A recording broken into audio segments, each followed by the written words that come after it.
This will be later uploaded to YouTube if you'd like to revisit or share.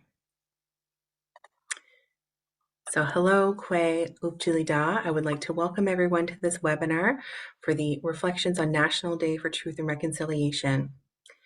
This day honors the children who never returned home and the survivors of residential schools, as well as their families and communities. It ensures public commemoration of the history and legacy of residential schools, remains a vital component of the reconciliation process. September 30th marks a day for remembrance, reflection, action, and learning.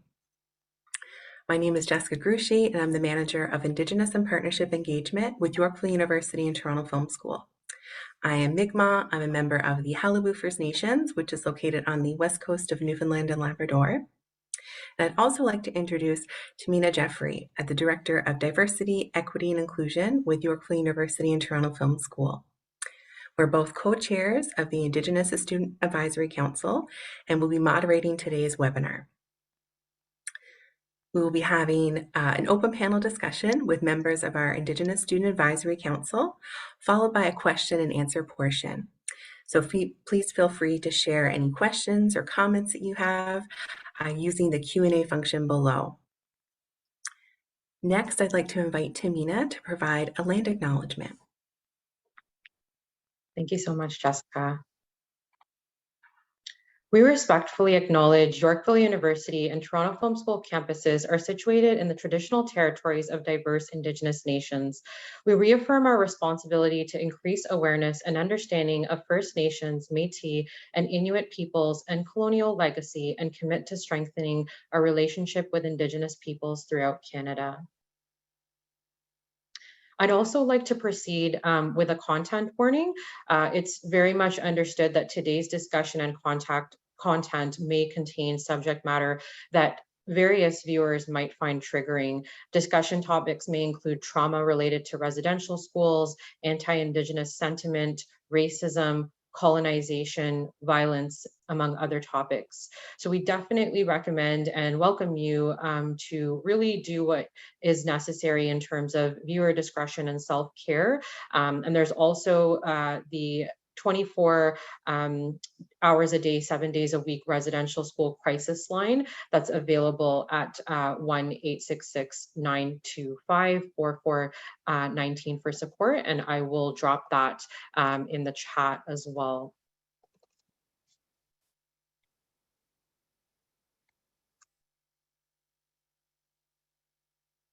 Sorry, just gonna get the number.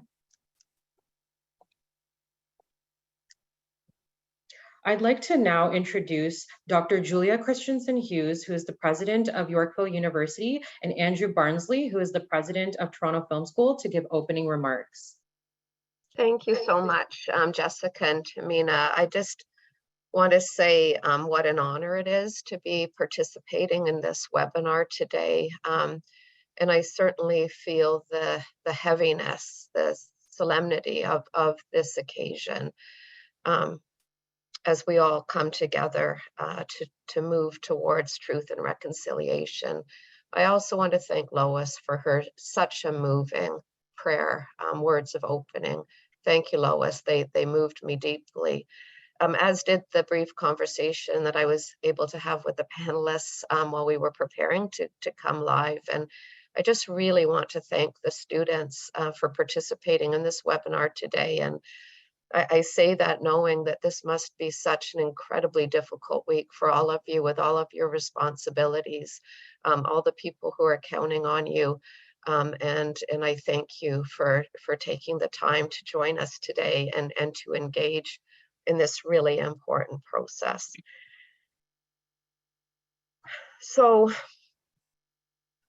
I guess what I'm supposed to do now is just talk a little bit about Yorkville University and the journey that we've been on. And when I share some of the steps that we've been taking towards truth and reconciliation, I offer them as just the beginning of a journey. I'm proud of the steps that we've taken recently through the amazing leadership and advocacy of people on this call, but I fully recognize that this is just the beginning of a journey of learning and future commitments.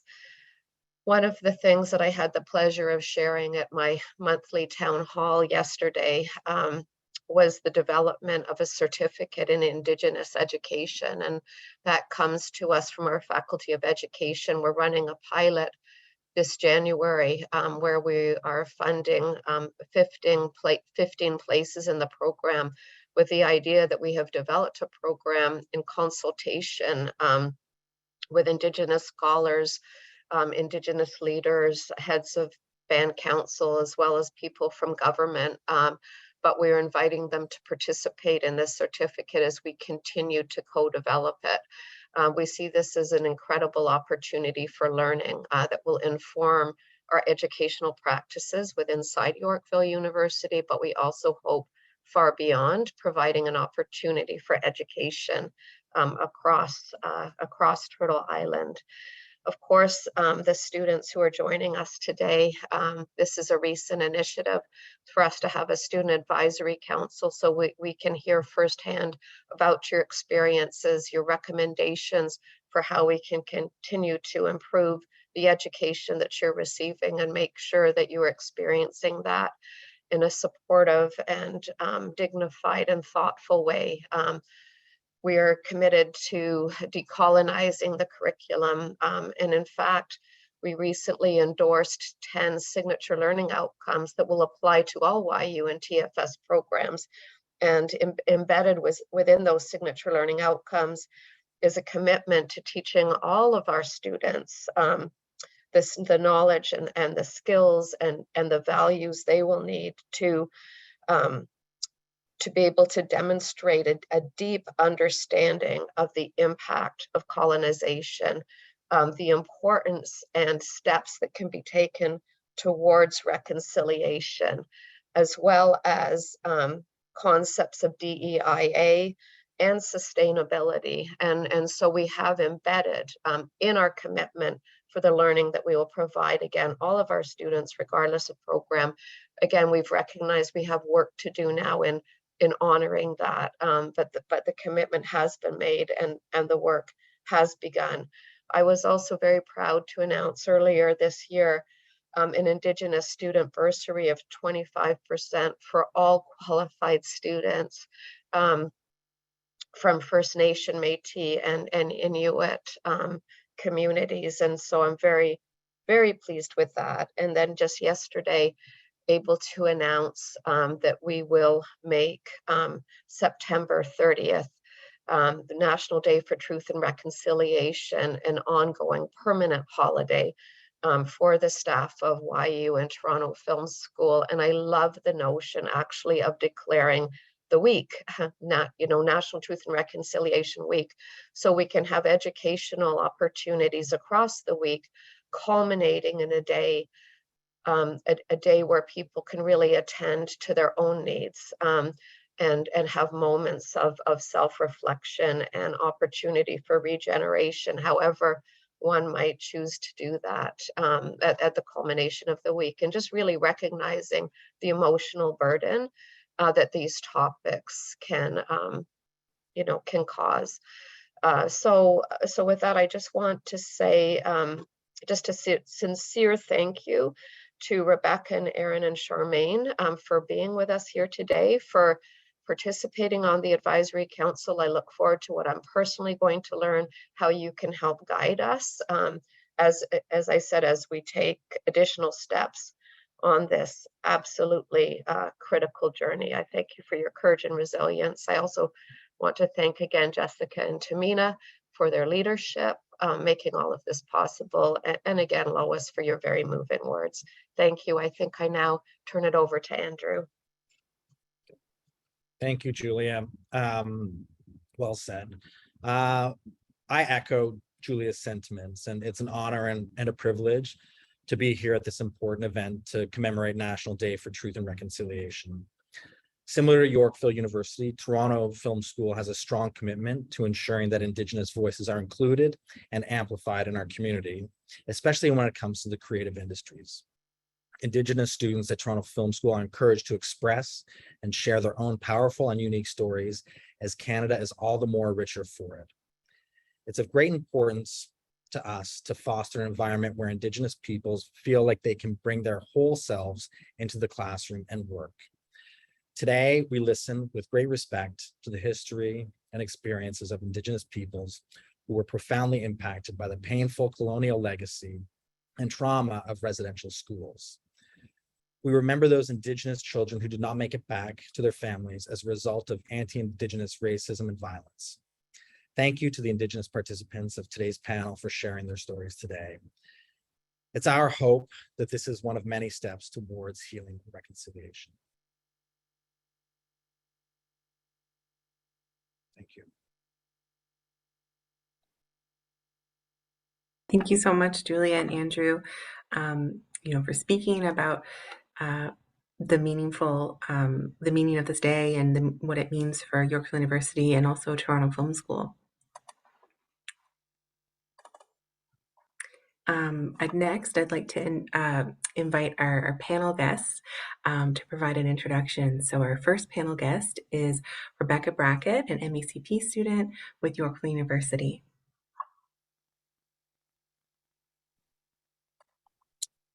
Okay, my name is Rebecca. I'm Blackfoot. I come from the Piikani Nation. My pronouns are she, her, and hers. I'm currently living on South Tumuk, the Salo Nation near the Chiacton, Suwali, Sumas, and Nooksack First Nations. I'm currently in the Master of Arts in Counseling Psychology program here at Yorkville University. And I also work at the University of the Fraser Valley as an Indigenous coordinator, where I support Indigenous students from all of Turtle Island. I am also an artist and serve as a senior board member for the Abbotsford Art Council, where I advocate for Indigenous artists within the Fraser Valley.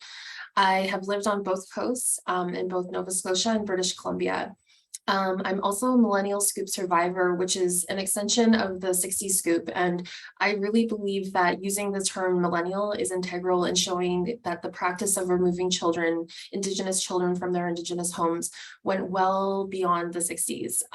So my adopted mother is Burmese, she was born in an internment camp in World War II, and my father is Irish, who is from Nova Scotia. I reconnected with my family from the Piikani Nation after the government opened my sealed records, and I was able to meet with my family when I was 19. And I continue with a relationship with them today. I live with my supportive husband, Sean, and our two cats, Thorn and Francis, and our dog, Friday. I believe that I have a strong a responsibility to be present, to lend my voice and advocate for the Indigenous students and artists. I have lived experience as an Indigenous woman and also as a student, and I want to help the future students navigate a path that can be full of barriers and challenges when going through university. And so moving forward with my degree, I hope to become an Indigenous counselor within the Fraser Valley. I'm really grateful to be here, and my hands go up to each one of you for sharing this space today. So thank you so much for having me. Well, Lala and Rebecca, thank you so much for that wonderful introduction and for sharing so much about yourself. And it's so impressive to have you, and we feel so fortunate to have you as a member on our Student Advisory Council. So thank you. Our second panelist is Erin Fox, and Erin is also an MBCP student with Yorkville University. So I'd like to pass it over to Erin to provide an introduction. Well, Oki, I'm also from the Blackfoot Nation, so it's really neat to have Rebecca and Charmaine actually all from the Blackfoot Confederacy. And it's been a pleasure working with them and all of you as well. I'm a student of the Yorkville University Masters in Arts and Counseling Psychology program.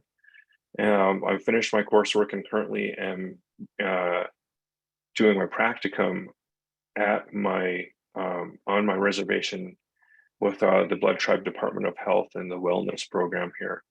So it's been really interesting in just the last month or so to be able to be working directly with my Indigenous people.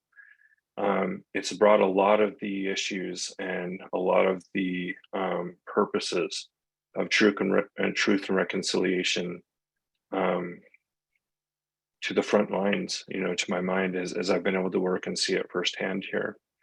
And, my background is in family therapy and counseling previous to this, but this is the first time I've been able to work exclusively with members of my own Indigenous tribe. And it's been a wonderful and eye-opening experience so far.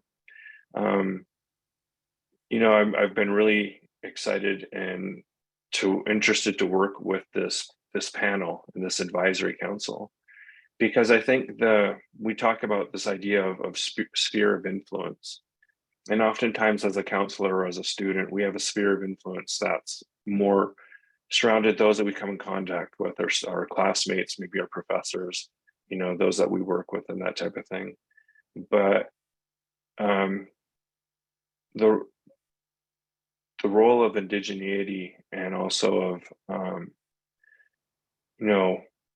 working with those groups that have been marginalized is so important, that being able to participate in a council like this provides us with the opportunity to have a larger sphere of influence and maybe help those that are in the universities and those who are watching and those who go through programs and the policies of these universities to be able to have a greater understanding of truth and reconciliation and, cultural responsivity in general.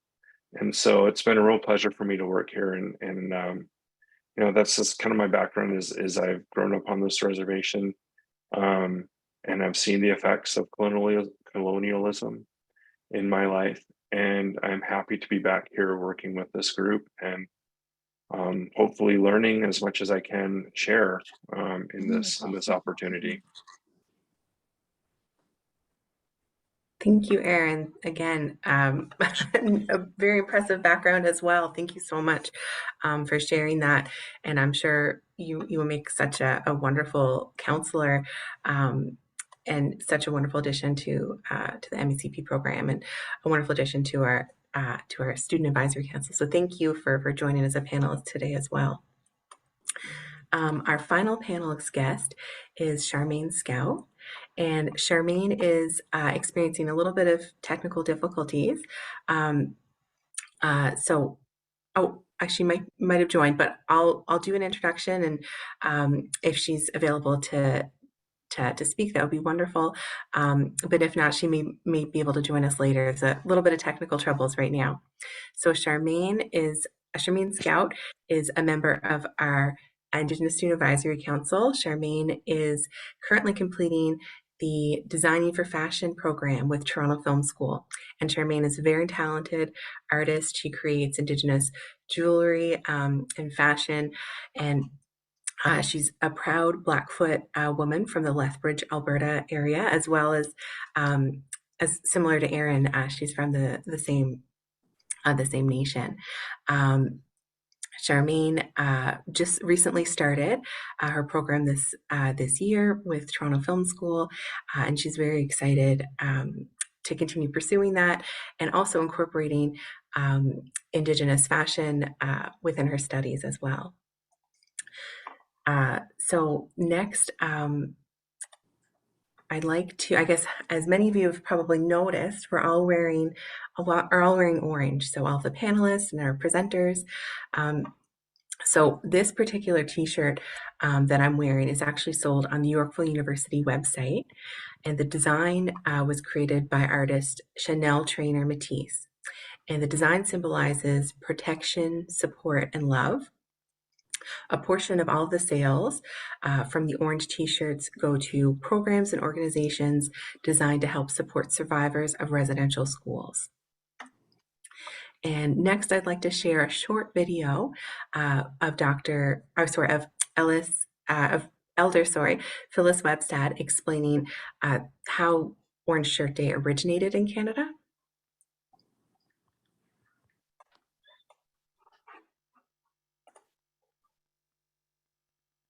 Oh, shoot.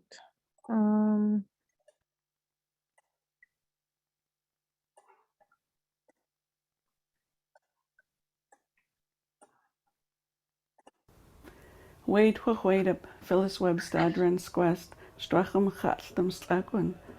I'm speaking to you today from Shawetmach Ulach, the land of the Shuswap people in Williams Lake, BC. I'm third-generation Indian residential school survivor. My grandmother attended for 10 years from 1925 to to 1935.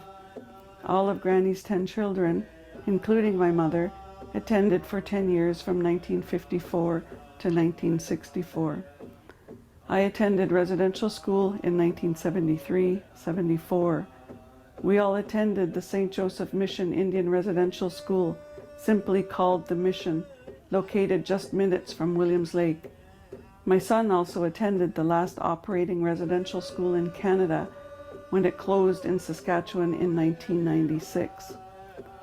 To tell my story, I was living with my granny as a child, and when I turned 6 in July of 1973, Granny took me to town to buy me something new to wear for my first day of residential school. I chose a shiny new shirt. It was bright and exciting, just how I felt to be going to school for the first time. When I arrived at the mission, my shiny new shirt was taken away. No matter how much I cried and wanted it back, no one would listen. I never wore my shirt again. Thoughts of home and Granny's garden, fishing for salmon on the Fraser River, are all memories that helped me through that year at residential school. Although the mission remained open until 1981, I never returned. I was able to attend a one-room schoolhouse just minutes from Granny's house in Dog Creek.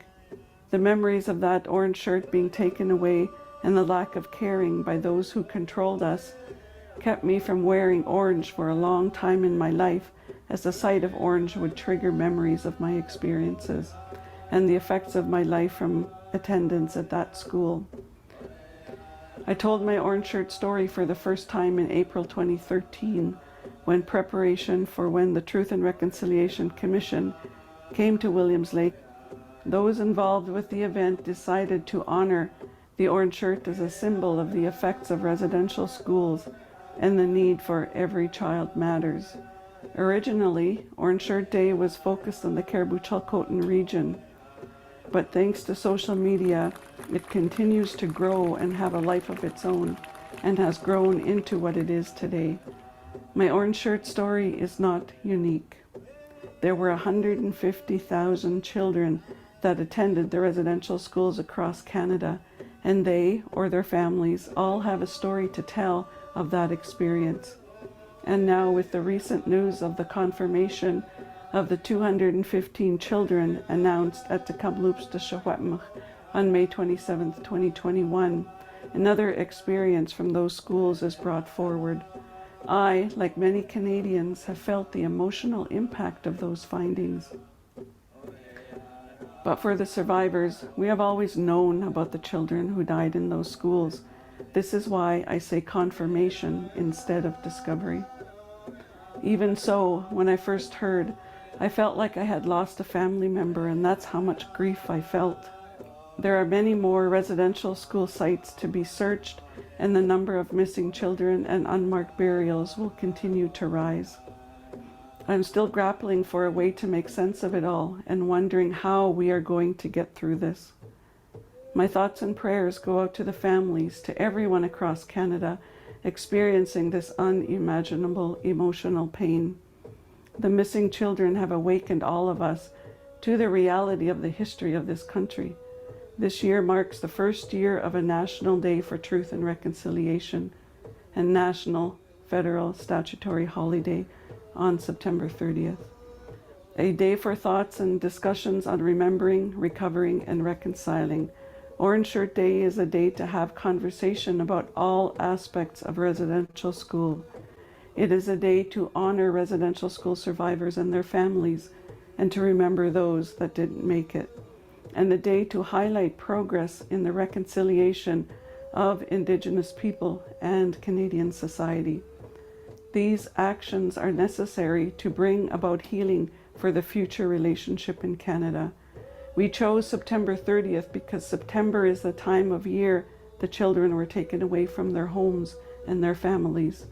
We chose the 30th because we wanted teachers and students time to settle in, time for teachers to teach students about the history, and time for us to plan an event.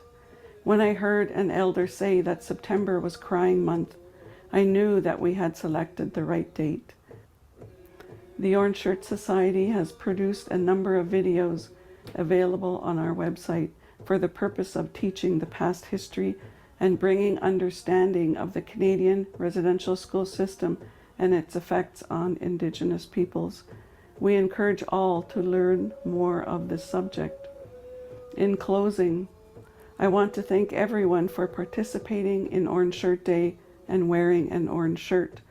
When you wear an orange shirt, it's like a little bit of justice for us survivors in our lifetime and recognition of a system we can never allow again. I want to end with a prayer I wrote in my Secwepemc language. Kia el chbea de geld gukbi, gukstach guch pin de sietk, gukstach guch de juchinuch, gukstach guch de stietlen el de saulqua el de soep el de geselgsten, gukstach guch chochwede, jucheminta ra chochwede de galmuch de choset. Gukjam, thank you for caring about what happened to us, and thank you for participating in Orange Shirt Day, the first National Day for Truth and Reconciliation in Canada. Gukjam.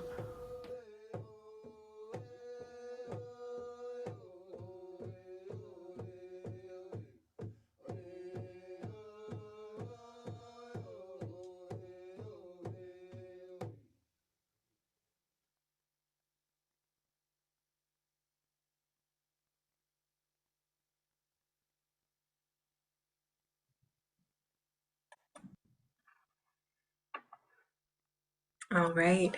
Um,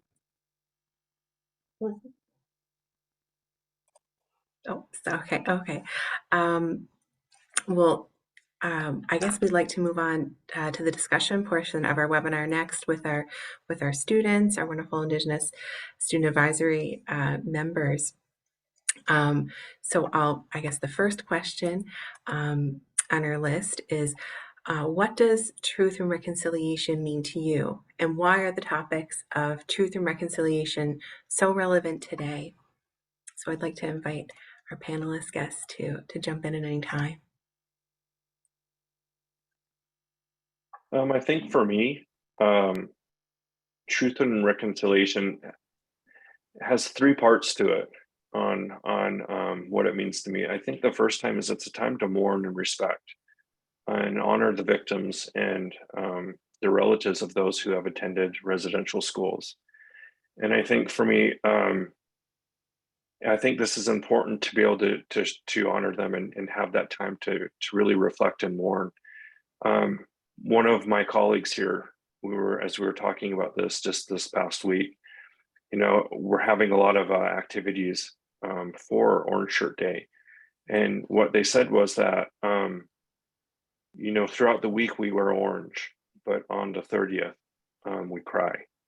And I think that's really powerful to me, because it is something that when you go through it and you see the effects of it that are still present in any Indigenous members' lives, it's hard not to want to cry at that. So for me, it's a time to mourn and respect, but also acknowledge the perseverance of our Indigenous people as well, and to recognize that we're still here, we're still thriving, and there's that resilience within us. And I think it's also a call to action, that there's still more to do. And even in the TRC identified 94 calls to action, and many of those in many areas haven't been completed. And so I think as we reflect on it, I think reflection loses its meaning and power if there's not action connected with that. So for me, I think that's one of the reasons why it's important, and it's still relevant, because there's so much more to do, and because systemic racism and colonialism still exists today in our education, in our healthcare system, in many of the areas that we encounter on a daily basis. So that's important to continue to move. I loved what Julia said, in that it's a continuous goal to continue to increase action in these areas. So for me, that's kind of some of the main points for me.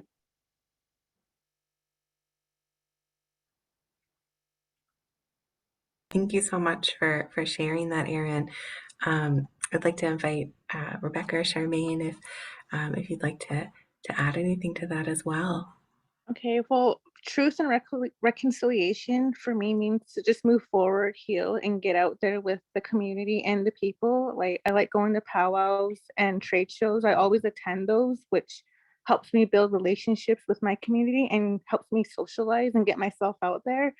And like, because I'm a Toronto Film School student for fashion design, and I'm a creative person. I like it when people purchase and wear my Indigenous handcrafted jewelry. That gives me joy, makes me feel like I'm doing something right. That is also a form of truth and reconciliation because it increases the interactions and the understanding between Indigenous people and non-Indigenous people, if it makes sense. Absolutely, absolutely. And also, you mentioned like going to powwows. You had disclosed before that, you invite some of your coworkers and friends to attend powwows too. That's wonderful. That's a wonderful step and action as well. Yeah. Mhm. And next, I'd like to invite Rebecca. Is there anything that you would like to add as well? For sure, yeah. So to use the colonizer's language, to me, it needs to actively and sincerely atone for the wrongs that have been committed by answering the perfectly laid out calls, the 94 calls to action. This is a call to all of Turtle Island to answer the calls and to show up. To me, it's to honor the treaties, to the people who went to the residential schools, to honor those people, and to redress the harm that's been caused through colonization. For Indigenous people, it's a time of healing and, like Erin said, a time of mourning. This isn't just a day to wear an orange shirt and hashtag a buzzword and can carry on beyond September 30th. The work starts when you put on that shirt, and it needs to carry on. When Phyllis Webstad told her story of the orange shirt, her orange shirt being removed when she was a child, she said that she felt unheard and that she didn't matter. So to wear that orange shirt is to say, I'm listening and you matter. So the topics of truth and reconciliation are so relevant today because people have finally stopped and they're listening. And I remember when they found those 215 children and it was first on the news, I remember thinking that this isn't news for Indigenous people. Like, we've known this, but I was waiting and just watching for how the world was going to respond. And it took on my algorithm, it took 20 minutes later, I saw that UBC first lowered their flags, and then other universities followed suit, and other places, corporations and people wore orange shirts and placed little shoes on steps of churches. And I met with my elders and we all wept, and I listened to their stories and just continued to weep. But they told us that crying is cleansing and healing, and that's something that I can hope for all Indigenous people of Turtle Island, is that through this time we can heal and move forward with strength and knowledge that we do in fact matter. Absolutely. Thank you so much. That was so beautifully said by all of you. Absolutely. Thank you so much for sharing. So I'm going to take the next question, which is more about how can truth and reconciliation be implemented in the classroom? So we'd love to get your ideas on what you think is important for us as well, in our community of educators and staff at both Yorkville University and Toronto Film School. It would be great to integrate more Indigenous artists and knowledge into the materials we learn. We have a history about fashion, and 100 years ago, we made our own makeup, buckskin dresses, like wedding dresses, boar shirts, and those are a part of our fashion too. So it would be great as fashion students to get the opportunity to learn about Indigenous fashion and history. And Absolutely. yeah, I recently took an introduction to fashion introduction to fashion industry, where we learned about the history of fashion in terms. I also took a sketching course where we learned how to do croquis, like how to design clothing for the croquis. And I think it would be wonderful for an example to put maybe a buckskin wedding dress on the croquis, so it would be visible. Like the visibility of Indigenous fashion will help people learn more about fashion history and fashion. And when I was a little girl, I used to make my own clothing. I used to love it.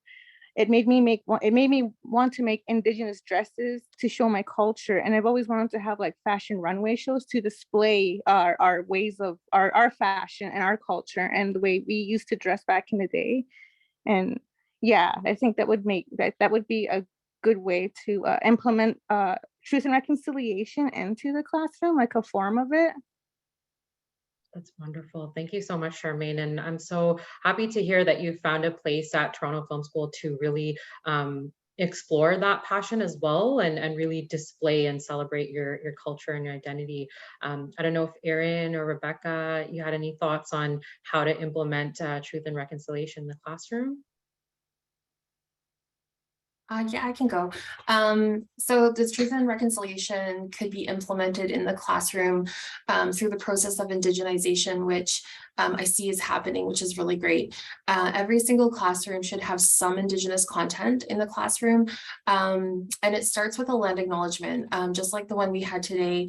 Whose land are we on? What territories, nations, bands, tribes are we near? Instructors should take the lead on this and share their own genuine land acknowledgement. And if they're unsure of how to do this, just ask. There's always people who are willing to help out. For me, I'm on South Tumuk, the Stelo Nation, and having an Indigenized strategic plan. So that includes the consultation of elders, knowledge keepers, and allies to implement Indigenous ways of knowing and Indigenous knowledge into the curriculum. It's crucial to answer to that call, those 94 calls. I also recommend providing Indigenous supports to the students, such as having, just like an Indigenous coordinator or an elder on residence, somebody that we can turn to during these times. And I also recommend hiring someone who can help teach and consult on these matters, that can help, that other faculty and staff can turn to, and if they don't know, somebody to lead them. These supports are so important because we, the Indigenous students of these institutions, we're essentially giving our trust to a system that nearly destroyed our people and culture. And that's a big ask for all of Indigenous students to come back to a place of learning and say, hey, this is a place that we want you to trust us, and we want you, and we care about you. So yeah, I think those are some steps.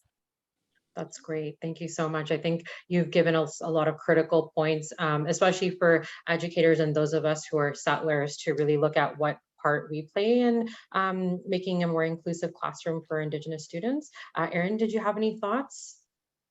Yeah. First of all, I love what my panel mates have said so far. I think those are excellent ideas, and it really brings to attention the idea of tokenism. And tokenism is this concept of where things are done to look like they're on board with the cause, specifically with regards to social justice and cultural responsibility. And I'll say right now that as a marginalized member, we know when it's tokenism, we know when it's sincere, and we can tell when something is done, whether it's in the classroom or by an entity that is done to kind of appease because it's the culture, pop culture, or because it's the new thing to do. So I think for me, this idea of how to avoid tokenism within the schools, I mean, both my panel mates have given some excellent suggestions. And I think that so far what I've noticed in the program at YU is it's done a better job than every other school I've ever been to. So I think that's needs to be acknowledged and continue that trend. I think it's important that these principles of truth and reconciliation are integrated, as Rebecca said, in all of the coursework that we do. That there's always something there that has a nod to the indigeneity and where we have come from in this nation. And so I think if that's something that is there, I know that that's going to be an influence. But in addition, I think tokenism can be minimized by acknowledgement, training, and hiring practices of the university for their faculty and staff. And I think those faculty and staff that really understand the importance of this. And I think it's not. It means more than just to Indigenous people. when you're making accommodations and when you are aware of the circumstances and issues related to Indigenous people, this spreads out to all marginalized groups. And I think this is a way to become an all-inclusive program that works towards social justice, specifically with marginalized groups. So I think in addition to everything else that's said, I think if we can kind of work to minimize tokenism and awareness and sincerity in our programs, that's something that's going to have a lasting and noticeable effect for those students and participants that are Indigenous. Thank you so much, Erin. And I really appreciated your talk about how truth and reconciliation benefits both Indigenous and non-Indigenous peoples, especially in terms of their interactions and just understanding each other better. So thank you so much for that. I'll pass it on to Jessica for the last question. Thank you. So our last question is, what actionable or tangible things can people do to implement truth and reconciliation? So this could be very broad. It could be on an individual level, it could be within the classroom, or even within the community. Well, for me, I would say, like, whenever you see an elder, just acknowledge them and respect them. Maybe hold a door open for them, go get a coffee, offer them a tea, and just listen to what they have to say. If they have a story to tell you, just sit there and listen and hear them out and hear what they have to say. Because sometimes through their stories, you can learn like lessons and good morals to their stories. And like, I've learned a lot through listening to sitting and listening to my elders. Like, for example, the birch tree. I found out that those are the only trees we're actually supposed to be using to make teepee poles, and no other tree. And I learned that through listening and sitting and listening to an elder. And that's how I see it, as like building communities and relationships with like non-Indigenous people and like Indigenous people, and with our elders, just like sitting there and listening and just acknowledging them and respecting. Absolutely. Thank you so much for sharing that. I think we can all relate to that, as Indigenous people, of, valuing our elders and learning from them. And sometimes, it could be a small piece that you take away that's really important.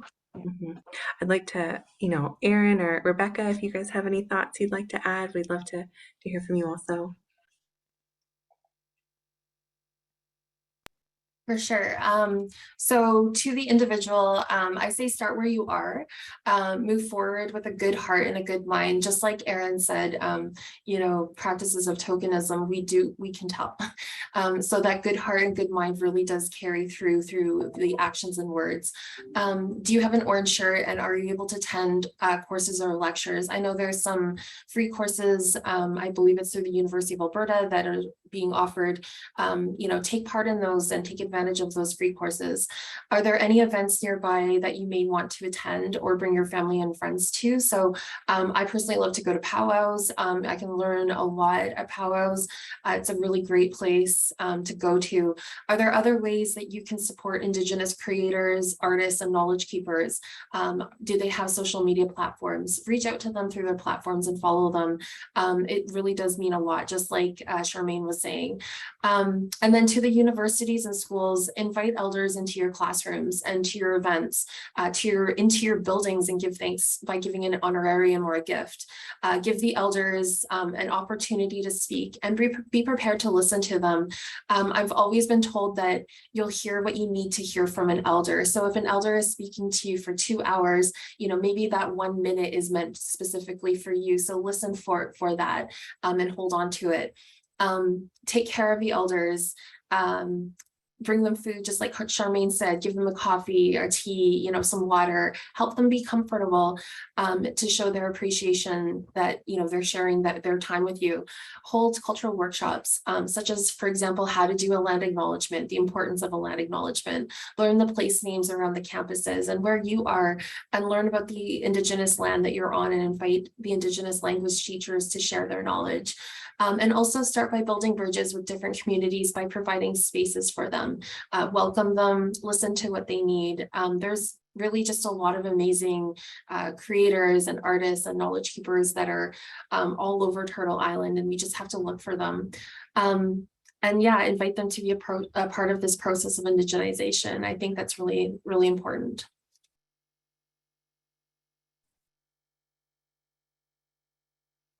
Yeah, and in addition to what Charmaine and Rebecca have said, I really love the focus that you all made on respect and honor and learning from our elders. I love that, and I encourage everyone to continue to do that if you have that opportunity. I think for me, the most actionable thing that individuals can do, including all of us here, is to develop genuine allyship. And allyship really it involves a lot of things rather than just face value allyship with those marginalized groups and Indigenous folks in particular. For me, I think it involves, one, holding ourselves accountable, number one, to the ways that we're reinforcing colonialism. And once we recognize those ways, seek to improve on them. And I think one of the more important things with allyship is recognizing what power and privilege we may have as Indigenous or especially non-Indigenous people, and be able to work towards using that power and privilege as a way to work for equity and inclusion with marginalized groups and Indigenous groups as well. I don't think my friends who are non-Indigenous recognize how important their voice is as well. And I think one of the biggest things with allyship is speaking up.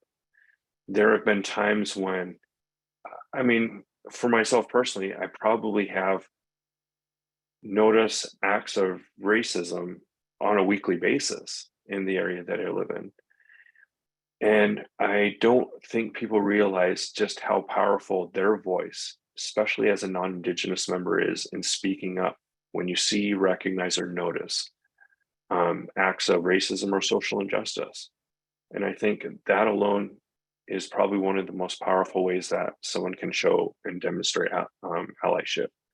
And so, in addition to all the other great ideas that have been mentioned, I think just developing genuine allyship would be my, an actionable and tangible way to be able to implement truth and reconciliation.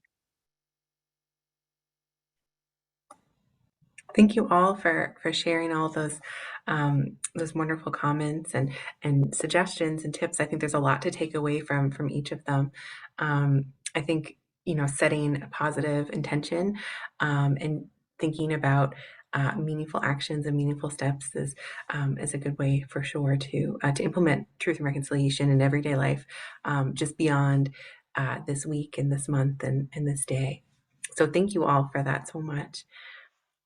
Absolutely. Thank you so much. And just before we get into our Q&A session, we actually just want to provide some extra educational resources just to add on to all of the amazing insights that Erin and Charmaine and Rebecca have given us. So we're just going to get that last slide up there, and I'm just going to drop in the chat actually some links to our various Indigenous inclusion sections of the diversity portal. So you'll be able to access a number of different resources, whether that's the Government of Canada's TRC resources, and also some really amazing documentaries as well on various aspects of Indigenous life. Now is the Time is actually a really interesting documentary from National Film Board on Haida totem pole carving and the significance to a particular artist. So I'd really welcome everyone to go and check out these extra resources. So we're going to get now into the Q&A portion. I'm just looking at the time. We do have a couple of minutes and we have some amazing questions. So what I might do actually is take a question from Sandra Russell. So Sandra was really thankful to Rebecca for sharing that crying is cleansing.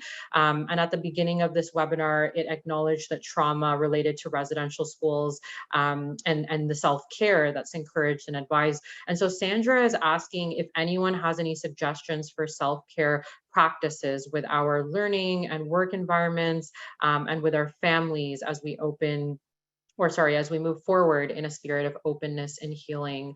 So anyone is, free to provide any insights if you think that there is something that works for you or that you believe is important in terms of healing and self-care. It's interesting because when you're as a counselor, self-care is super important in the work that we do, and it comes up in our courses and within our practicum all the time. And I think one of the things that for me personally is important is to be able to have varying levels of self-care. Individually, there are things we can do in our minds and every day that can help us self-care. And that's individual to the person, whether it's like listening to music or talking to family or whatnot. Then there are larger things we can do individually, like seeking counseling or contacting a crisis line. Those are very important as well.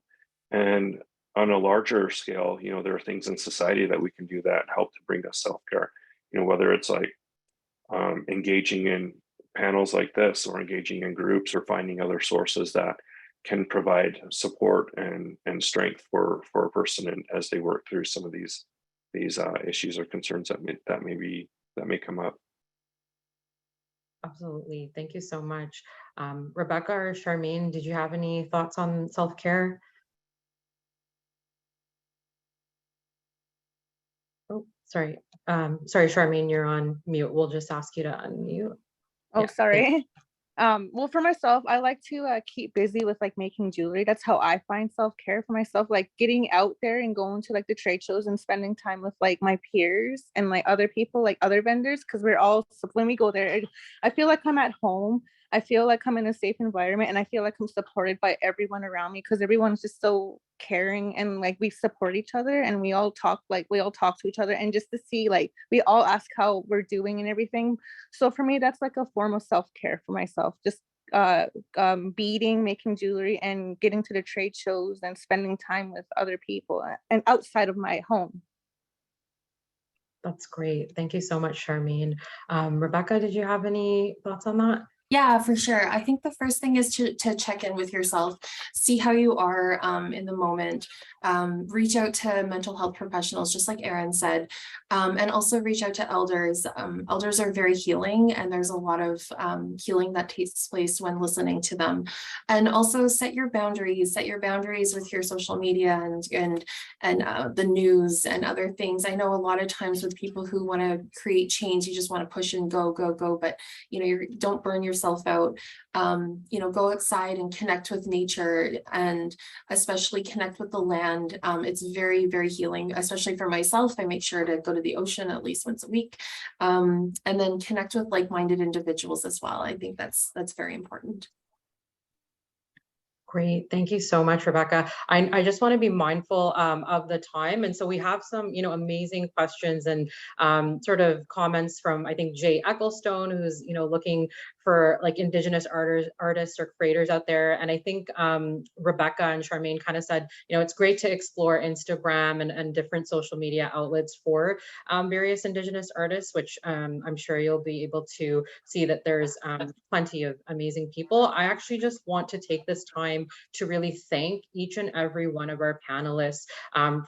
For first and foremost, Professor Edge, for that beautiful prayer that you provided everyone with in the beginning. I want to thank our presidents, Julia Christensen Hughes, Andrew Barnsley, my co-chair of the Indigenous Students Advisory Council, Jessica Gruchy. Thank you so much. And thank you so much to Erin Fox, Rebecca Brackett, and Charmaine Scout for sharing your heart and your knowledge with us. We're really indebted to you for that. And thank you so much as well to Edison Skinner and Yazan Kalalde, who were at the back end, working all the magic. So we just want to sincerely thank everyone and wish everyone a day of peaceful reflection on September 30th, National Day for Truth and Reconciliation. So I'll hand it back to Jessica. Yes, thank you so much for everyone's contribution today and for making this such a meaningful webinar event. I know I've taken a lot away from it. I'm sure everybody who is participating in this also has a lot to walk away with, and it was so meaningful. So thank you all for participating in this. And Wilaliuk, which is thank you in Mi'kmaq. So thank you and hope you have a wonderful day.